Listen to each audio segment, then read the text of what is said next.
Somos todos vizinhos, todos contam. Este é um espaço de partilha, entrevistas, conversas que aproximam pessoas, histórias e a comunidade. Aqui vai encontrar vozes locais, projetos culturais, debates e olhares diferentes sobre aquilo que nos une. Aqui começa o Somos Todos Vizinhos, este é o nosso segundo entrevistado, que aceitaram o desafio. Eu fiz o convite aos 4 candidatos às eleições autárquicas de 2025 ao município de Sobral de Montagraço, porque somos todos vizinhos. À exceção do candidato do Chega, Fernando Lopes, que recusou o convite, já entrevistamos a Fátima Estevão e agora passamos para o Luís Soares, que é candidato da CDU e atual Presidente da Câmara. Mas vamos começar pelo lado pessoal. Para já, muito obrigada, Luís, por ter aceitado o nosso convite.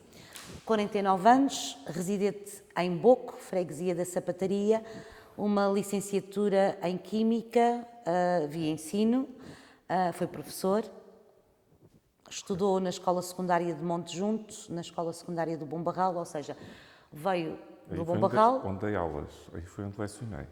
Foi onde lecionou? Sim. Muito bem. Então, mas já residia no Sobral? Já residia no Sobral, na fase inicial. Quando comecei a atividade profissional, residia em Sabucos, porque eu sou natural e cresci em Sabucos. Portanto, sou um rapaz do campo e que depois, mais tarde, veio, quando constituí família, vim morar para o Sobral. E fomos vizinhos. E fomos vizinhos, é verdade. É verdade. Portanto, somos vizinhos. E somos vizinhos, é verdade.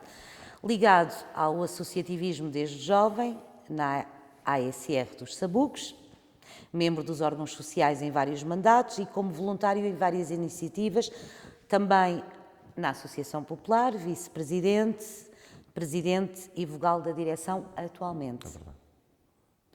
Ora, na atividade política foi vereador da Câmara Municipal de Sobral de Montagraço de 2002 a 2009, em regime de não permanência, chefe de gabinete desde 2009 até 2017, vice-presidente desde aí até este ano, membro da Comissão Conselhia do PCP de Sobral de Montagraço e membro da DORL, é assim que se diz? É. Direção da Organização Regional de Lisboa do PCP. É verdade. E atualmente o nosso Presidente da Câmara Municipal. Mas, Luís, vamos começar, obviamente, pelo lado mais pessoal.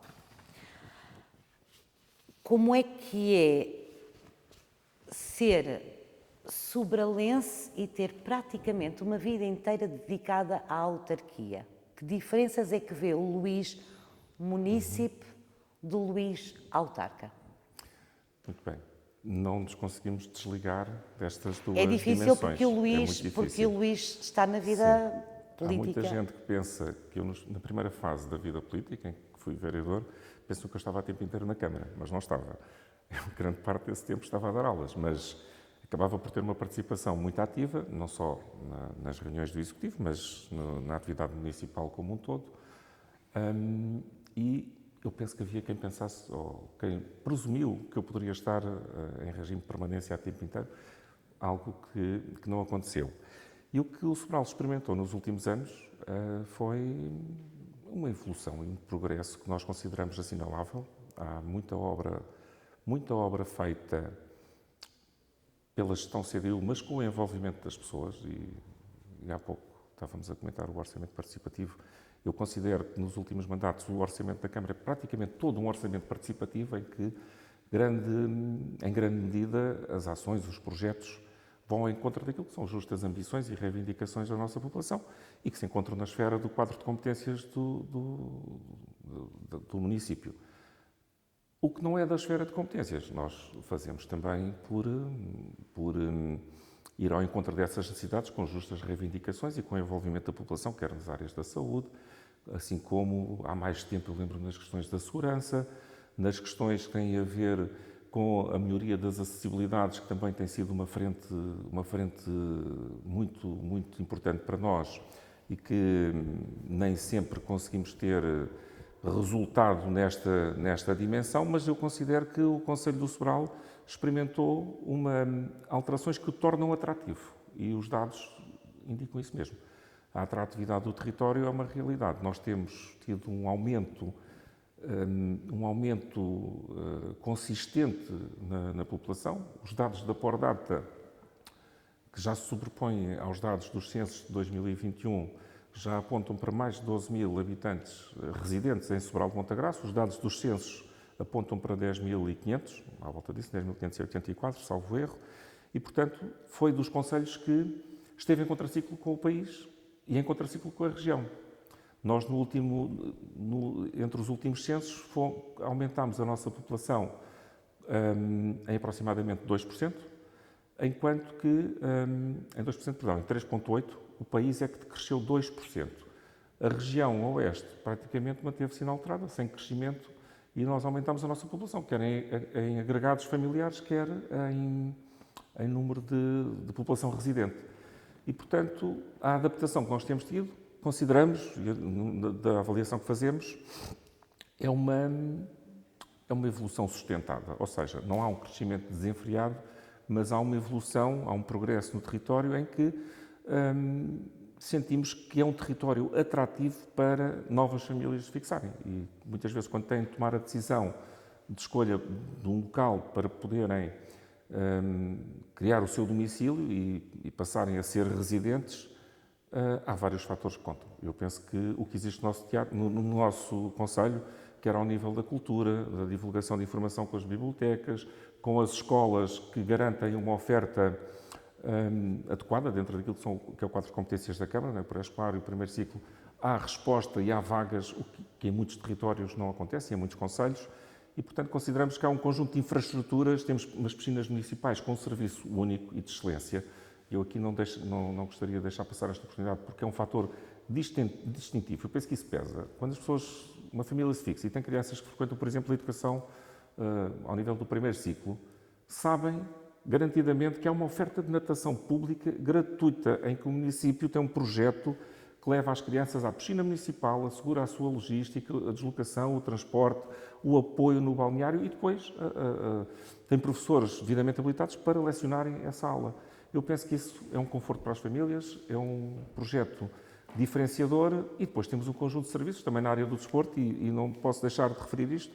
Nós, nos últimos censos, tínhamos mais de 10 mil habitantes e temos 1.300 utentes na piscina municipal, o que denota que é um projeto de investimento, não consideramos que seja que as piscinas municipais não vemos como um encargo, vemos como um investimento social, porque tem ali uma prática de preços sociais muito, muito forte, com grandes vantagens para grupos muito específicos, por exemplo, os bombeiros podem frequentar as instalações da piscina municipal sem custos, têm isenção, portanto há um pacote que assegura a isenção da frequência.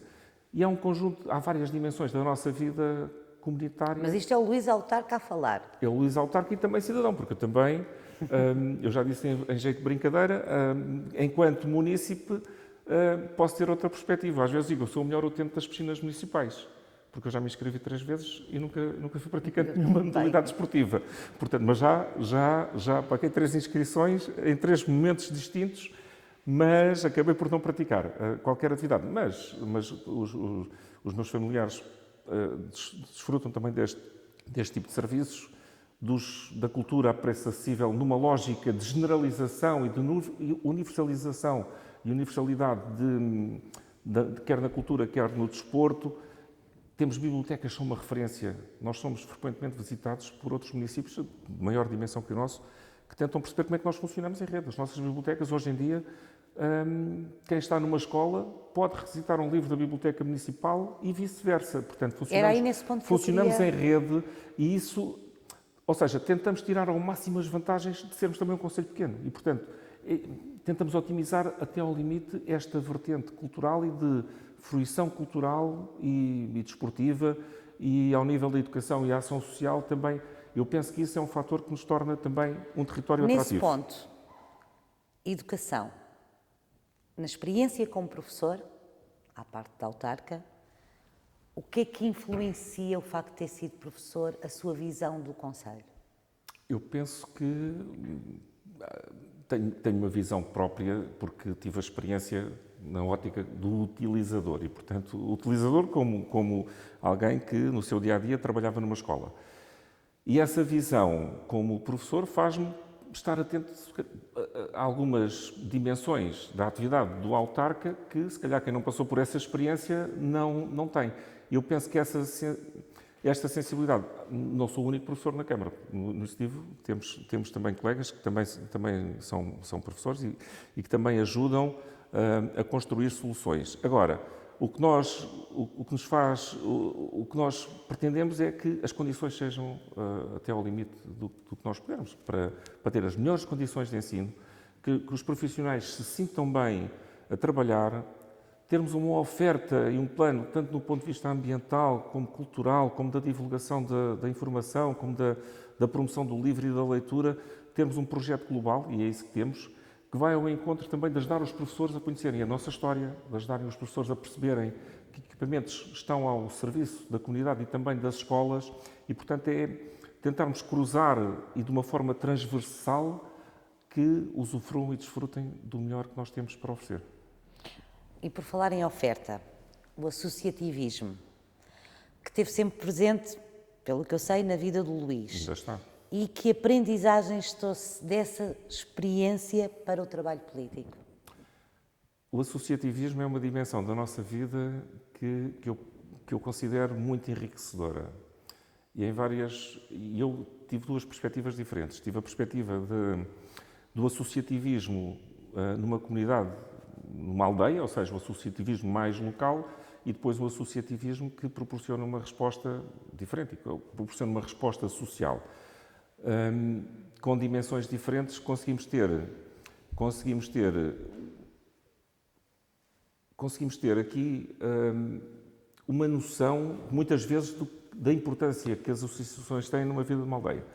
Uma aldeia, um lugar que tenha uma associação, não é o mesmo se não tiver. Há um local de encontro, há um objetivo comum, muitas vezes só se a associação e a coletividade não existisse, que não cimentava relações entre as pessoas. Eu dou o exemplo de algo que aconteceu muito recentemente. Do local onde eu cresci, em Sabucos, a associação esteve fechada durante algum tempo. Muito recentemente tivemos uma experiência que houve quem tivesse vontade vamos tentar reabrir e reativar a associação. Fizemos uma reunião com a população. E, surpreendentemente, conseguimos reunir, e eu participei na reunião, não estando a residir nos Sabucos, acabei por ter ali um papel, considero, tentar fazer a ligação entre as novas disponibilidades e as disponibilidades de quem já participou na vida da associação, e conseguimos ter uma reunião numa aldeia pequena com cerca de 4 dezenas de pessoas. E tivemos os vizinhos, como é o mote deste programa, os vizinhos que se encontraram nessa associação e que não se conheciam. E já moravam há largos meses ou há largos anos na mesma localidade sem se conhecerem. E foi uma experiência única e rapidamente se conseguiu constituir os órgãos. A associação neste momento está em pleno funcionamento, com uma perspectiva de um plano de atividades também muito diversificado, porque também incorporou vários gostos e várias preferências das pessoas e conseguiram conjugar. As coisas estão a correr francamente bem. E depois uma outra vertente, em que, fruto das circunstâncias de uma pessoa que para mim foi muito querida e é um exemplo para muitos sobralenses no que diz respeito ao associativismo e àquilo que foi o progresso do Sobral durante largos anos, que foi José Manuel Gil Alves, que foi presidente da Associação Popular durante muito, muito tempo, fundador, e foi o homem que ajudou a construir a Associação Popular e fui vice-presidente do José Manuel. Eu fui a primeira criança da Associação Popular. E acabou por, infelizmente e de uma forma que não estávamos à espera, acabou por falecer em 2013 e eu, como sendo vice-presidente, não virei as costas à associação e como um todo garantimos, assumindo eu a presidência da Associação Popular durante 10 anos, até 2023. Aí as responsabilidades são diferentes, porque há articulações com entidades oficiais, com a Segurança Social, um nível de exigência e de especialização já muito importante, contamos muito com as pessoas que lá trabalham e que dão tudo. As pessoas que lá trabalham são pessoas de uma enorme dedicação, de um enorme profissionalismo e que eu, fazendo parte dos órgãos sociais, só tenho a agradecer porque o trabalho que é ali feito durante o dia, no fundo, reverte-se também depois em amor para as crianças e as famílias sabem que podem contar com a associação passam os seus dias descansados porque sabem que as crianças estão bem entregues. E quem faz parte dos órgãos sociais de uma instituição, que é uma IPSS, no fundo, sente que, e não estando lá a trabalhar, porque somos todos voluntários, sente que, tendo bons profissionais, a atividade decorre de uma forma muito natural e muito positiva naquilo que é a principal missão da associação, que é dar uma resposta social de creche, da ATL na educação pré-escolar.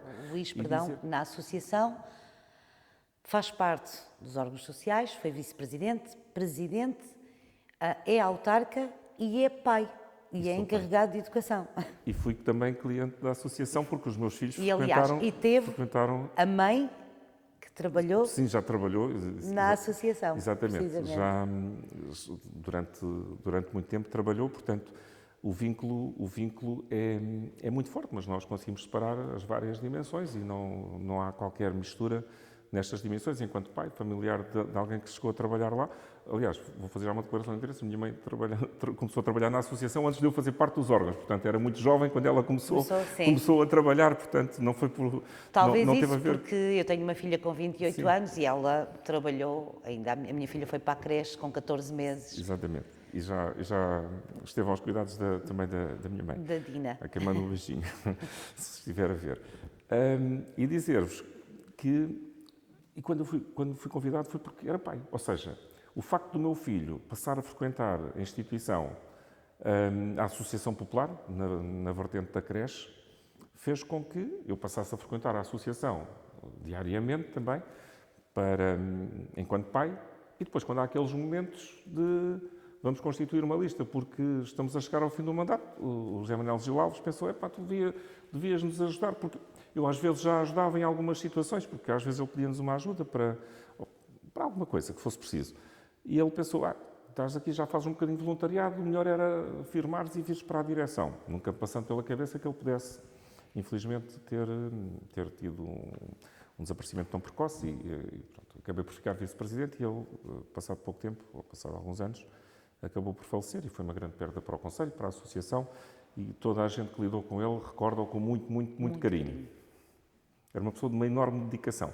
Eu lembro-me... E que nos ensinou muito, porque ele não era uma pessoa propriamente muito letrada, mas era do conhecimento do dia-a-dia, do conhecimento empírico, da experiência da vida, e tinha uma sensibilidade muito grande para antecipar e para prevenir. Havia uma coisa em particular, isto digo eu agora, que era chegar muitas vezes na hora de ir buscar a minha filha mais velha à associação e de ele estar lá, com as crianças na sala, a ver desenhos, a brincar, a conviver. Ele próprio participava ali no dia-a-dia das crianças na associação. Acompanhava as visitas de estudo, formou muitos benfiquistas, porque também tinha aquela componente na brincadeira de fomentar aquela disputa entre clubes também, era uma forma dele brincar com as crianças e, portanto, recordamos com muita saudade o Zé Manuel Gil Alves. Quem é o Luís Soares fora da escola, fora da política?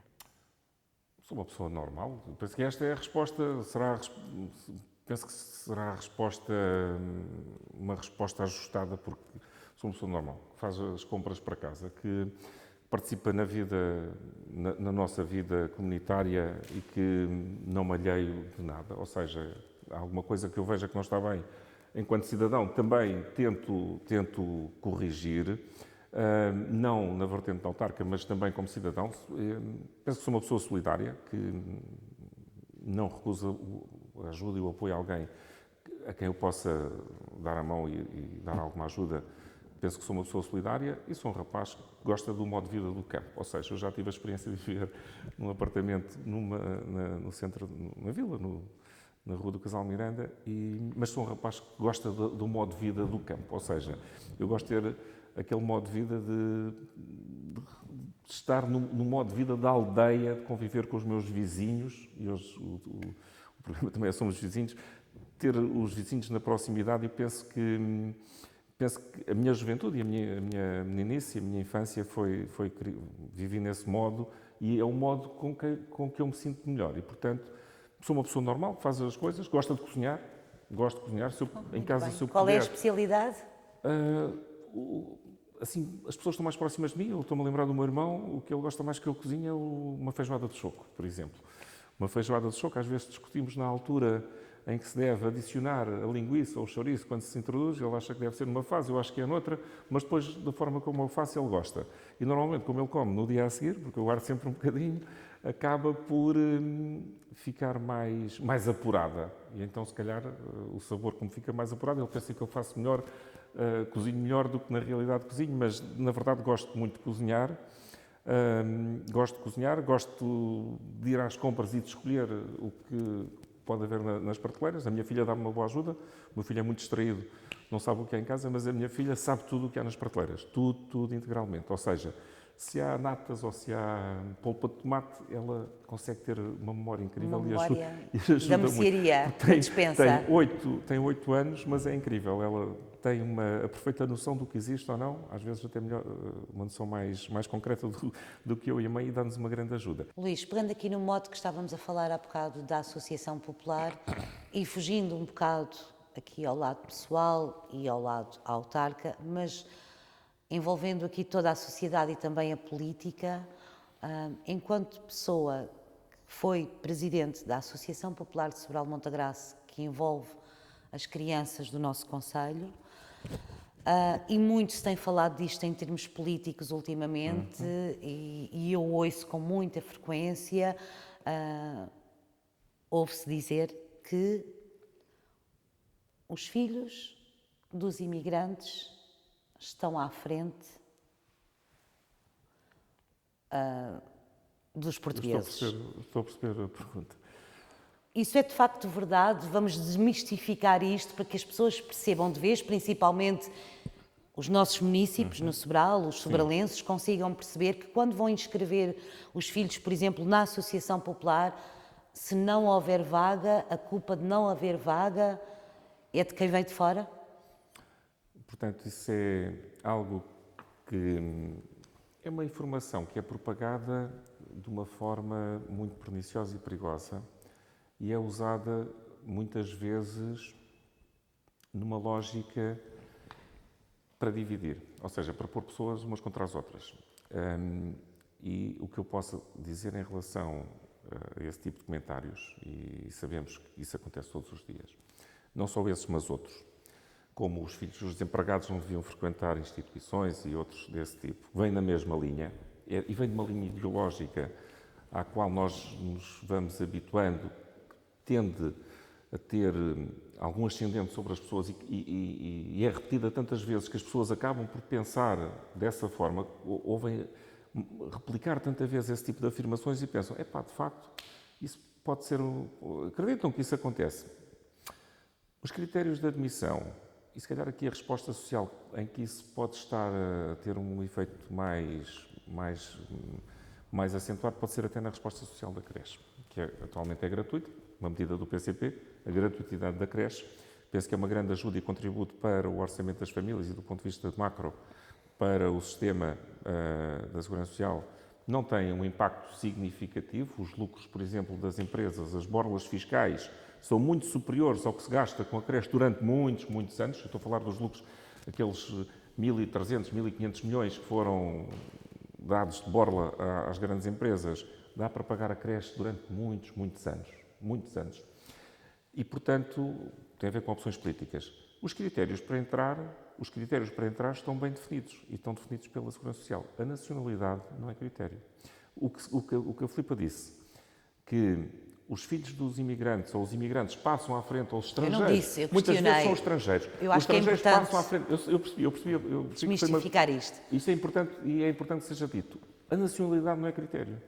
A nacionalidade não é um critério. Os critérios são outros, são as regras da Segurança Social que os definem.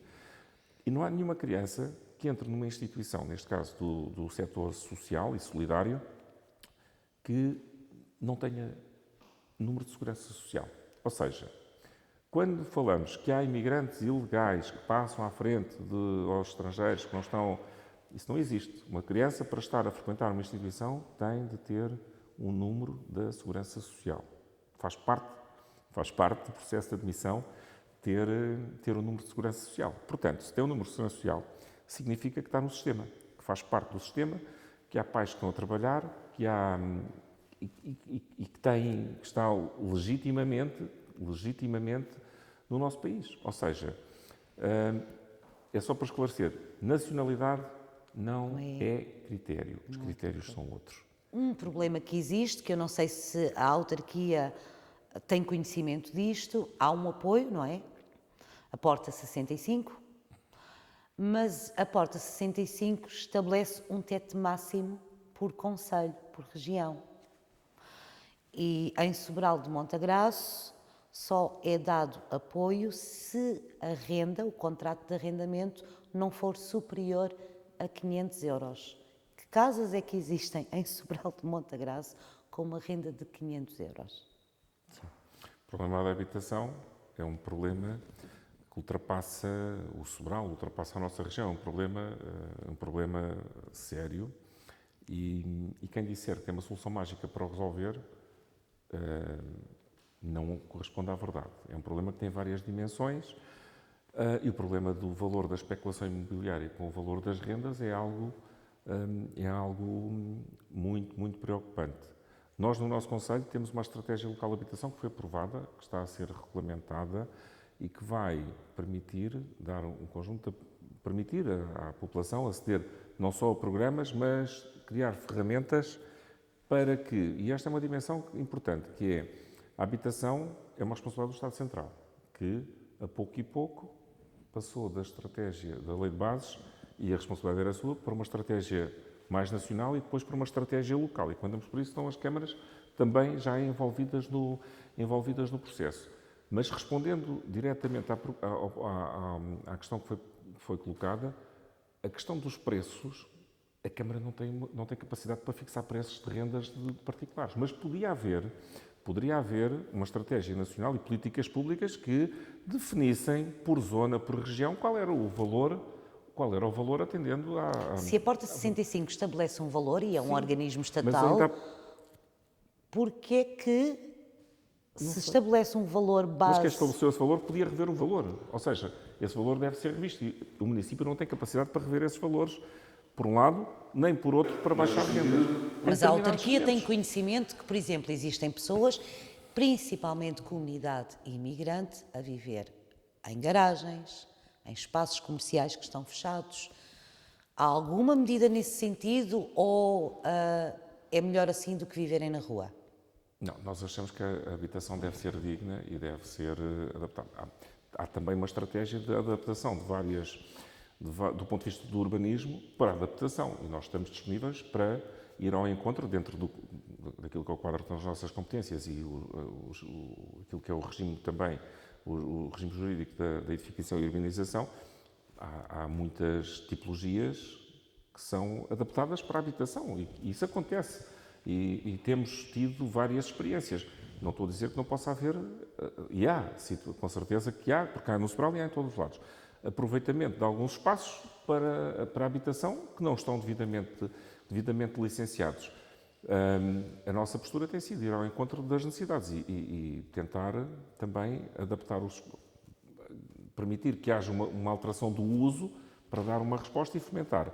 O que nós experimentamos também é que muitas das nossas aldeias que tinham um conjunto de habitações de volutas, casas de volutas, que têm vindo a ser reabilitadas e, portanto, é um esforço que também do ponto de vista do urbanismo e dos nossos serviços tem vindo a ser feito para enquadrar da melhor forma as alterações e os investimentos têm vindo a ser feitos e, neste momento, praticamente todas as aldeias têm as casas que estão minimamente com condições dignas para a habitação aproveitadas e tínhamos algumas, se calhar há mais de uma década, tínhamos um fenómeno que era, no centro das aldeias tínhamos casas vazias e devolutas e tínhamos construções dentro do perímetro urbano, mas não no centro. E neste momento estamos a ter uma experiência que é o centro das aldeias a serem recuperados. Algo que também registramos e que tem a ver também com o preço. E também temos a noção que, apesar de estarmos perto de Lisboa, apesar de estarmos estamos perto de Lisboa e também temos a noção que, provavelmente, apesar dos preços serem caros, os preços acabam por ser mais convidativos nesta zona, uma zona de menor densidade populacional, do que se calhar em zonas com malha urbana, com maior densidade populacional. Tem zonas aqui muito perto de nós em que os preços são perfeitamente exorbitantes e não têm uma correspondência com os ordenados das pessoas. E penso que devia haver regulamentação neste sentido, ou seja, o ordenado das pessoas conta, mas não é o ordenado que o Ministro nos transmitiu há 2 ou 3 dias, em que diz que uma família média tem mais de 5 mil euros de rendimentos. Isso não existe. Isso pode ser no núcleo no círculo de amigos dessa pessoa, Luís, mas existe algum projeto para a habitação social? Nós, na Estratégia Local de Habitação, temos a intenção de adquirir e reabilitar imóveis e disponibilizar para a habilitação, depois da devida regulamentação, para fazer as atribuições. Já há ideia de que imóveis é que podem virar? Nós temos já um levantamento feito, já se fez uma aquisição de um imóvel e, portanto, é preciso que a estratégia de habilitação e a nossa articulação com o IRU, temos o contrato assinado com o IRU, temos o contrato assinado com o IRU, onde diz que, no qual consta a questão da aquisição de imóveis e também permitir que muita gente que tem habitação que precisa de melhorias e precisa de melhoramentos, na Estratégia Local de Habitação, assim, salvo erro, estão 74 agregados familiares, 74 identificados em condições de habitação. A designação é indigna, não gosto muito da palavra, mas é o termo técnico, habitação indigna, que estão identificados na Estratégia Local de Habitação, que podem aceder, por um lado, a medidas como o primeiro direito e, por outro lado, também há essa é uma medida não reembolsável, portanto, e há outros, a crédito também, poder aceder a um crédito bonificado para fazer obras. Alguém que tenha alguma capacidade pode também fazer créditos com vantagens para obras e para alguns melhoramentos nas suas habitações. Portanto, são várias dimensões que estão aqui presentes. Da nossa parte, nós queremos cumprir com a Estratégia Local de Habitação, portanto, estamos a falar num horizonte de 2029, 2030, portanto, é um horizonte que nos permite trabalhar ainda durante algum tempo, mas a nossa intenção, mais do que construir de raiz, é reabilitar e deixar ao serviço da população e de quem precisar de habitação de uma forma regulamentada, e é nisso que estamos a trabalhar agora. É na criação dos regulamentos para sermos depois o mais justos e equitativos possíveis. Luís, eu tinha muito mais perguntas para fazer. A mobilidade, uma série de coisas. Não chegámos ao fim. Temos uma questão muito importante, que foi o desafio que eu lancei. Ou seja, voltamos outra vez ao início, porque a música a mim me diz muito, e eu acho que diz muito daquilo que somos enquanto pessoas. Uma música que marca o Luís. Essa foi uma pergunta difícil que falámos os dois sobre isto. A Filipa me fizeste chegar essa pergunta, ou fizeste-me essa questão, e, portanto, obedecendo também à temática do Somos Vizinhos, a minha preferência vai para o Janita Salomé. Qual é a música do Janita? A Outra Rosa. É uma música que é um videoclipe também muito bonito, assim, com umas paisagens muito pitorescas da nossa zona, e, portanto, foi a minha escolha. Podia ter optado por outras. Falámos do Fausto. Falámos do Fausto também. A pergunta não é fácil, ou seja, escolher uma música e não um conjunto de músicas remete-nos para algumas dúvidas, mas acho que o Janita merece a nossa seleção e é com muito orgulho que temos Janita a morar no nosso concelho. Obrigado por agradeço ter o convite, foi um gosto de participar no nós Somos também. Vizinhos. Obrigado, Filipe. Podia chamar-te tudo, podia chamar-te tudo, o que se chama uma flor. Atendimento personalizado, entregas ao domicílio, serviços de saúde e bem-estar, medição dos parâmetros bioquímicos, administração de injetáveis e preparação individualizada de medicação. É incrível. Aqui há de tudo como na farmácia. Espera, é a farmácia moderna desde 1945, na Avenida Marquês de Pombal, no centro do Sobral de Montagraço. 261-942-963. O atendimento personalizado estabelece relações de confiança e firma o profissionalismo. Farmácia, sempre moderna.